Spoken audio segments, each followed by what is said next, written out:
আগের ব্লগে তো তোমরা দেখেছোই আমরা ঘুরতে এসেছিলাম, আর কোথায় গেছি সেটা অবশ্যই তোমাদের সাথে ছোট্ট ব্লগের মাধ্যমে শেয়ার করব। হাই, আমি প্রিয়াঙ্কা নিয়ে চলে এসেছি আরও একটা মিনি ব্লগ তোমাদের সাথে শেয়ার করতে। আজকে আমরা চলে এসেছিলাম চায়ের ধাবাতে, আর এটা কিন্তু একবারের জন্য না, আমরা বারবার কিন্তু এই জায়গাটাতেই যেয়ে থাকি, কারণ এখানে আমার খুব যেতে ভালো লাগে। তো প্রথমে এখান থেকে কিন্তু আমি স্পেশাল চাটা অর্ডার করে নিয়েছি, আর তার সাথে নিয়ে নিয়েছিলাম আমরা ফিশ কাটলেট, এখানকার স্পেশাল খাবার। আর সত্যি কথা বলতে এটা সত্যি অনেক টেস্টি ছিল খেতে। আমরা কিন্তু দুজনে এসেছিলাম, তারপরে কিন্তু আমার বান্ধবী আমাকে ফোন করে নিল আর জিজ্ঞাসা করছিল তুই কোথায়, আমরা কিন্তু মিট করব আজকে। সো আমরা তো বলেই দিলাম যে আমরা এখন আছি চায়ের ধাবাতে, এখান থেকে চাটা খেয়ে ওদের সাথে আবার মিট করতে যেতে হবে। এখানে আমরা গল্প করতে করতে স্পেশাল চার মজা নিচ্ছিলাম, আর বাইরের ওয়েদারটা তো সেই ছিল, কারণ হালকা হালকা বৃষ্টি পড়ছিল জানো তো। আর এই ফিশ কাটলেটটা এত টেস্টি ছিল কি বলবো তোমাদের, তোমরা যদি খাওনি একবার গিয়ে কিন্তু ট্রাই করতে পারো। আর আমরা এখানে হাসি মজা করতে করতে কিন্তু খাবারটা কমপ্লিট করছিলাম জানো তো।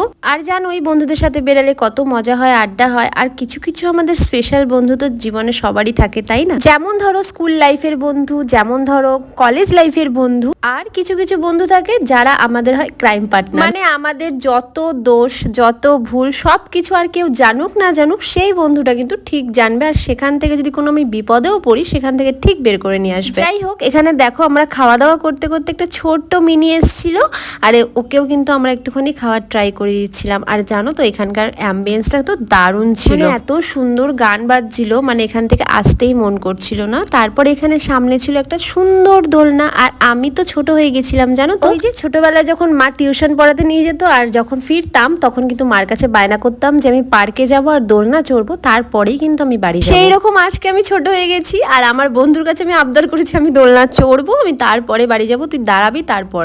সো এখানে দেখো আমি দোলনা চড়ে নিয়ে এখন এখান থেকে সোজা আমরা যাবো, যে বললাম আমাদের কটা বান্ধবী আসবে, তো ওদের সাথে মিট করতে। তারপর কি এখান থেকে সুন্দর ঘুরে ঘাড়ে এখানকার ভিডিও ফটোস তুলে এখন আমরা চলে যাব ঘুরতে, মানে আমার বান্ধবীদের সাথে মিট করতে। সন্ধ্যেটা প্রায় অনেকটাই হয়েছে, তাও এখন বাজে তোমার ওই 8:30টার মতন, আর আমাকে তো এমনিও বাড়ি যেতে হবে।